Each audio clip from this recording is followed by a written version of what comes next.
yo no quiero un futuro así para mi país. ¿Qué es lo que habría que hacer? Es muy sencillo. Lo primero, una auditoría pública de la deuda, la reestructuración de la misma y la parte que sea ilegítima no se paga, porque por delante de los intereses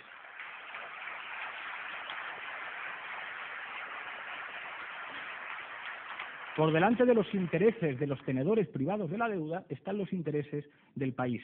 La banca, ya que la hemos nacionalizado, en lugar de hacer que sigan cobrando sueldos millonarios los altos directivos, ¿por qué no tomamos el control público de la banca y aseguramos que haya crédito para las familias y crédito para la pequeña y la mediana empresa? Digo yo que esto es una cuestión de sentido común. Control público de los sectores estratégicos, y esto se puede hacer incluso con esa Constitución del 78, aplicación del artículo 128. Le intervengo a usted la compañía eléctrica para asegurar que ningún ciudadano de mi país se va a quedar sin luz y sin calefacción, porque los intereses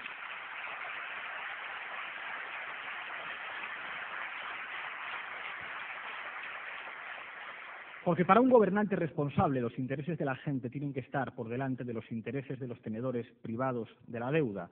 Una reforma del Código Penal, pero no para meter en la cárcel a la gente que levanta las manitas en una manifestación, sino a los que defraudan Hacienda y los que pretenden evadir capitales. Y entonces nos daremos el gusto de ver a policías vestidos de azul no pegando palizas a la gente como en Valladolid, sino poniendo las esposas a los responsables de la crisis. Y estoy convencido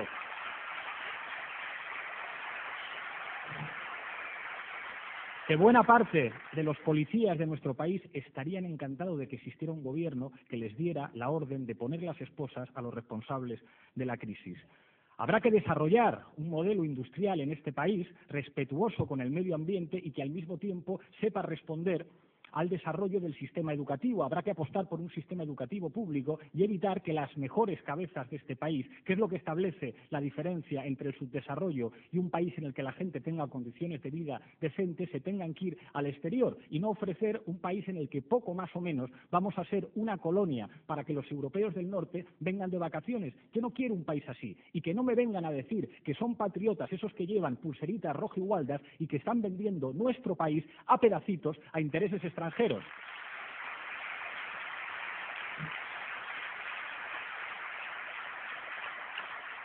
Eso tiene una implicación. Implica aliarnos con otros pueblos del sur que están en la misma situación que nosotros y que no quieren ser colonias del norte, que no quieren ser colonias del Banco Central Europeo. Y es una buena oportunidad para que se los digamos todos juntos, que queremos tener dignidad, que la dignidad, el sentido de la patria, lo que significa la libertad y la democracia requiere de derechos sociales, y que los que convierten los derechos sociales en privilegios son los enemigos de la democracia. Poder ir a una escuela es un derecho, no un privilegio. Poder llevar a tu abuelo que está mayor a un centro sanitario para que le curen debe ser un derecho y no un privilegio. Poder utilizar el transporte tiene que ser un derecho y no un privilegio. Que la información no esté en manos de multimillonarios y sí bajo control público tiene que ser un derecho y no un privilegio como es hasta el momento. Por lo tanto, los defensores de los privilegios, los que convierten los derechos en servicios para el que puede pagar, son sencillamente, y tenemos que decirlo así, los enemigos de la democracia. Termino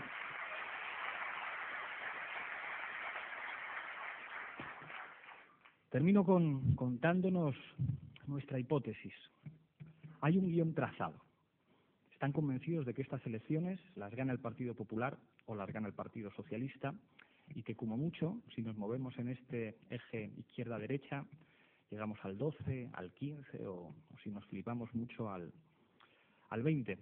Y nosotros creemos que hay una nueva mayoría social, mucho más fuerte que esa que decían que había en la transición. En la transición, esas élites que negociaban los artículos de la Constitución en reservados de restaurantes, y nos lo han contado ellos mientras la gente estaba en la calle, dijeron que había un consenso. Yo creo que ese consenso se ha acabado y ha nacido un nuevo consenso. Un nuevo consenso en el que el 90% de la gente está de acuerdo con nosotros cuando decimos democracia, decencia y derechos humanos. Y las élites tratan de decirnos que no, que la clave del debate político en este país es elegir entre el PSOE y el PP. ¿Pero no les veis en la televisión que están todo el rato jugando a ese jueguecito parlamentario de que en realidad la política es ver discutir a Rubalcaba con Rajoy? Y nosotros pensamos que es mentira, que hay una mayoría social, que la mayor parte de la gente está hasta las narices de estos sinvergüenzas. Si lo dicen las encuestas, ¿quién confía en Rajoy? Ni siquiera sus votantes. ¿Quién confía en Rubalcaba? Ni siquiera sus votantes. Acabo ya, Luis, que nos van a echar. Ese consenso que existe, hay que convertirlo en organización de la gente y en poder político. Pero eso no tiene que ver con que yo os hable aquí, eso no tiene que ver con que nos votéis en unas elecciones, sino con que os organicéis.